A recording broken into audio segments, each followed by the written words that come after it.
आज हम कानून की बात में चेक बाउंस के कानूनी पहलू पर बात कर रहे हैं। चेक बाउंस के मामले में आरोपी अपने बचाव के क्रम में तरह तरह के ग्राउंड देते हैं, प्लीज़ देते हैं कि चेक कंप्लेनेंट ने घर में से चोरी कर लिया, या उसकी चेक बुक साइन की हुई गुम हो गई थी, या वह सिक्योरिटी के तौर पर चेक दिया था जो ट्रांजैक्शन पर्पज़ के लिए नहीं था, और बाद में कंप्लेनेंट उसको मिसयूज़ करके बैंक में लगा दिया और उसके बाद वो बाउंस हो गया।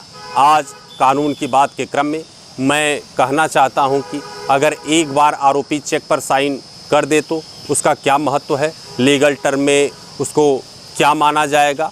इस संदर्भ में माननीय सुप्रीम कोर्ट का एक बहुत ही महत्वपूर्ण जजमेंट है, उस पर अपना विचार रखने से पहले मैं चेक बाउंस की जर्नी के संदर्भ में अपना व्यक्तिगत अनुभव व कानूनी अभिमत आप सबसे साझा करना चाहता हूं। जब कोई cheque bounce complaint case file की जाती है अंडर सेक्शन 138 एनआई एक्ट, तो सबसे पहले जो एविडेंस होता है कंप्लेंट का, यानी जो बैंक की इंडोर्समेंट है वो एक एविडेंस हो गया, जो चेक है वो एक एविडेंस हो गया। इस बेस पर आरोपी को सबसे पहले समन किया जाता है। देखने में आता है कि चेक बाउंस के मामले में जो आरोपी हैं मामले को हल्के में लेता है, शायद यह समझता है कि अगर वह कोर्ट में पेश नहीं हो तो हो सकता है कि चेक बाउंस का केस वैसे ही ख़त्म हो जाए, लेकिन ऐसा नहीं होता। इसलिए उसको बार बार समनिंग करवानी पड़ती है।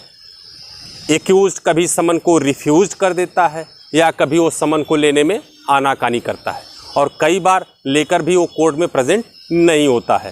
तो ऐसे में कोर्ट के पास ऑप्शन होता है कि पहले समनिंग होती है, फिर उसके बाद बेलेबल वारंट निकलते हैं, और उसके बाद नॉन बेलेबल वारंट एक्यूज्ड को निकलते हैं, ताकि एक्यूज्ड के प्रेजेंट को कोर्ट में सुनिश्चित कराया जा सके।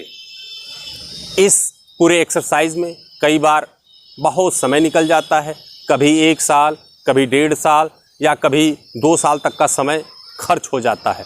बाद में जब आरोपी कोर्ट में पेश होता है तो सबसे पहले उसको बेल लेनी पड़ती है, क्योंकि चेक बाउंस एक बेलेबल ऑफेंस है और बहुत ही आसानी से इसमें अब बेल मिल जाती है।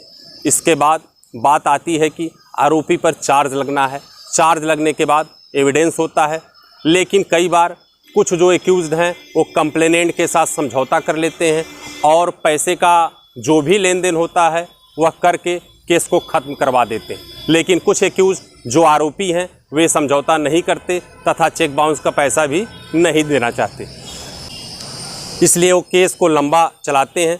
केस में पूरी एविडेंस होती है, आर्गूमेंट्स होती है, उसके बेसिस पर फैसला होता है कन्विक्शन का या एक्विटल का।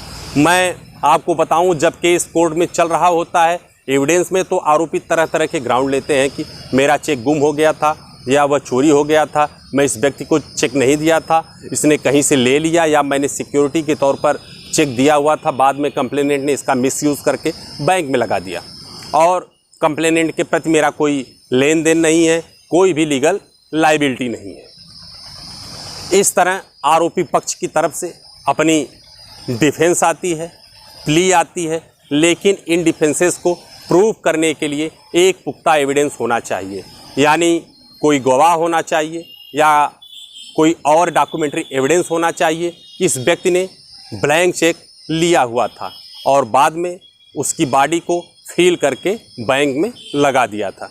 मैं माननीय सुप्रीम कोर्ट के एक बहुत ही फेमस केस पर संवाद को ले जाना चाहता हूं, जिसका टाइटल है वीर सिंह वर्सेस मुकेश कुमार, जिसमें माननीय सुप्रीम कोर्ट ने एक बहुत ही महत्वपूर्ण तथ्य क्लियर किया कि जब कोई व्यक्ति चेक पर साइन करता है लेकिन चेक की बॉडी कोई और भरे या कंप्लेनेंट भरे, कंप्लेनेंट डेट भरे, चेक साइन के अलावा बाकी सब कुछ कंप्लेनेंट अपने हैंड राइटिंग में भरे, चेक पर बस एक्यूज्ड के सिग्नेचर हैं, इसलिए वह यह कह रहा है कि मैंने इसकी बॉडी नहीं भरी है, खुद कंप्लेनेंट ने बॉडी भर के चेक बैंक में लगाया। तो इस संदर्भ में माननीय सुप्रीम कोर्ट का ऑब्जर्वेशन है कि जब कोई व्यक्ति अपना साइन किया हुआ चेक किसी दूसरे व्यक्ति को देता है and the accused has admitted the signature on the cheque, then the court is bound to raise presumption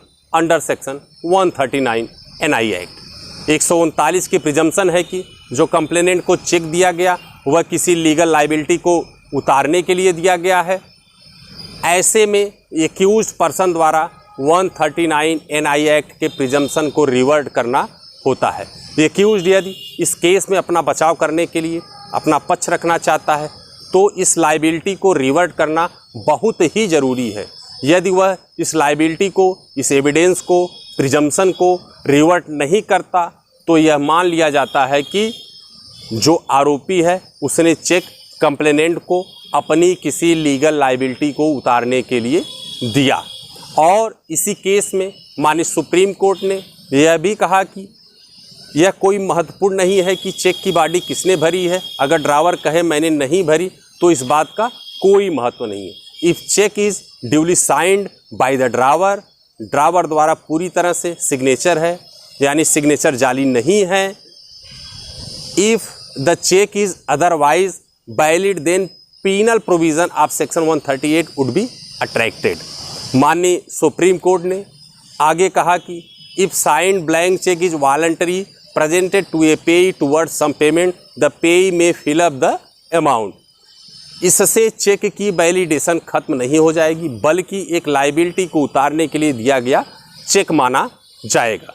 जब तक कि ये एक्यूज्ड कोई एविडेंस नहीं देता कि मेरा कोई लीगल लाइबिलिटी नहीं थी तब तक सेक्शन 139 की जो प्रिजम्पशन है को ख़त्म नहीं किया जा सकता। इस संबंध में बहुत ही साफ निर्देश सुप्रीम कोर्ट का है कि चेक की बॉडी कोई भरे, उसमें अमाउंट कोई भरे, लेकिन अगर चेक पर सिग्नेचर वैलिड हैं, जेन्युइन हैं, फेक नहीं है तो सेक्शन 139 के प्रिजम्पशन को ख़त्म नहीं किया जा सकता।